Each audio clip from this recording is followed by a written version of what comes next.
की गई सबसे महंगी गलतियाँ। नंबर 1, 1998 में याहू को एक चांस मिला गूगल को मात्र $1 मिलियन में खरीदने का, लेकिन याहू ने मना कर दिया। 2002 में याहू को अपनी गलती का एहसास हुआ और उसने फिर से गूगल को $3 बिलियन में खरीदना चाहा, लेकिन गूगल ने कहा $5 बिलियन, तो फिर से याहू ने मना कर दिया। इसके बाद 2008 में जब याहू बहुत बुरी तरह फेल होने लगा, तो माइक्रोसॉफ्ट ने याहू को खरीदने के लिए $45 बिलियन का ऑफर दिया, लेकिन याहू ने इसे भी मना कर दिया। इसके बाद 2016 में जब याहू एकदम से गिर चुका था, तो उसे वेराइजन नामक एक कंपनी ने मात्र $4.6 बिलियन में ही खरीद लिया। नंबर 2, 1868 में रूस के राजा अलेक्जेंडर ने अलास्का को बस से भरी हुई जगह समझकर अमेरिका को मात्र $7.2 मिलियन यानी करीब 59 करोड़ रुपए में ही बेच दिया था। अलास्का खरीदने के बाद अमेरिका ने जब वहाँ खोज की तो वहाँ उन्हें हजारों करोड़ों के सोना चांदी और ऐसे महंगे एलिमेंट्स मिले जिनकी कीमत बहुत ज्यादा थी। इसके बाद अलास्का की कीमत को कई गुना बढ़ा दिया गया और जो अलास्का सिर्फ 59 करोड़ रुपए में ही बिक गया था, आज उसकी जीडीपी $50 बिलियन है। नंबर 1, साल 1958 में इस पागल आदमी की वजह से चाइना में 55 मिलियन लोगों की मौत हो गई। दरअसल चाइना का लीडर माओ जेडोंग ने जब देखा कि स्पैरोज हर साल 4 किलोग्राम वीट को खा लेते हैं, उसने इसी प्रॉब्लम को देखकर एक कैंपेन निकाला। इस कैंपेन का मकसद स्पैरोज को पूरी तरह नष्ट करना था और हुआ भी कुछ ऐसा। उसने 2 बिलियन स्पैरोज को मौत के घाट उतार दिया। लेकिन कहते हैं ना, प्रकृति के साथ खिलवाड़ करोगे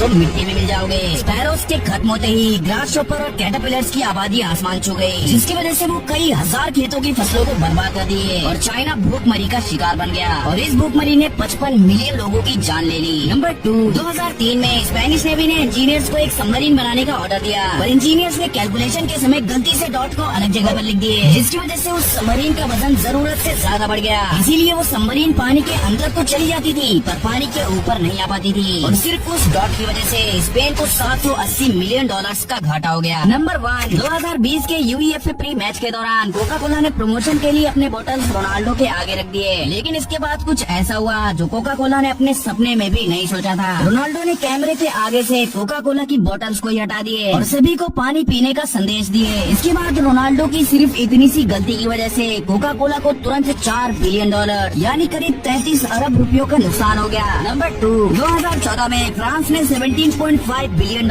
यानी करीब 1.4 ट्रिलियन रुपीस लगाकर 341 नए ट्रेन खरीदे, लेकिन जैसे ही 2016 में उन ट्रेन को पब्लिकली लाया गया तो उन्हें रियलाइज हुआ कि ट्रेन की चौड़ाई प्लेटफॉर्म से 20 सेंटीमीटर ज्यादा थी। जांच पड़ताल करने पर पता चला कि इंजीनियर्स ने सिर्फ नए प्लेटफॉर्म का साइज देखकर ही इस ट्रेन को डिजाइन किए थे। उन्होंने 1300 पुराने प्लेटफॉर्म पर ध्यान नहीं दिया था। इसके बाद सरकार को इन 1300 प्लेटफॉर्म को वापस बनाना पड़ा, जिसमें उन्हें $50 मिलियन यानी करीब 4 अरब 13 करोड़ रुपयों का खर्च आया। 2017 में रिलीज हुई फिल्म जस्टिस लीग जब सिनेमा में देखी जा रही थी तो ऑडियंस ने कुछ अजीब चीज नोटिस की है। उन्होंने देखा कि हेनरी कैविल जो कि सुपरमैन का रोल प्ले करते हैं, उनके फेस पर कुछ धुंधलापन नजर आ रहा है और कई सीन्स में तो उनका मुंह ठीक से दिख भी नहीं रहा है। दरअसल जब जस्टिस लीग की शूटिंग हो रही थी तो हेनरी कैविल को अपनी मूछें शेव करने को कहा गया था, लेकिन उन्होंने मना कर दिया क्योंकि वो उस समय मिशन इम्पॉसिबल 6 की शूटिंग कर रहे थे और इस मूवी में तो उन्हें मूछें रख कर रोल प्ले करना था। दैट्स व्हाई उन्होंने अपनी मूछें शेव करने से मना कर दिया। अब भाई जस्टिस लीग के डायरेक्टर का काम ये था कि वो वीएफएक्स का यूज करके उनकी मूंछों को एडिट कर दें, लेकिन भाई वीएफएक्स का यूज करने के बावजूद भी मूवी में हेनरी कैविल की शक्ल काफी अजीब दिख रही थी, जो सुपरमैन के चाहने वालों को बिल्कुल भी पसंद नहीं आई। और भाई सिर्फ ये मूंछें एडिट करने में ही इनके $25 मिलियन तो खर्च हुए। साथ ही जब मूवी रिलीज हुई तो इसकी लो रेटिंग की वजह से जो नुकसान हुआ वो तो इससे भी ज्यादा था।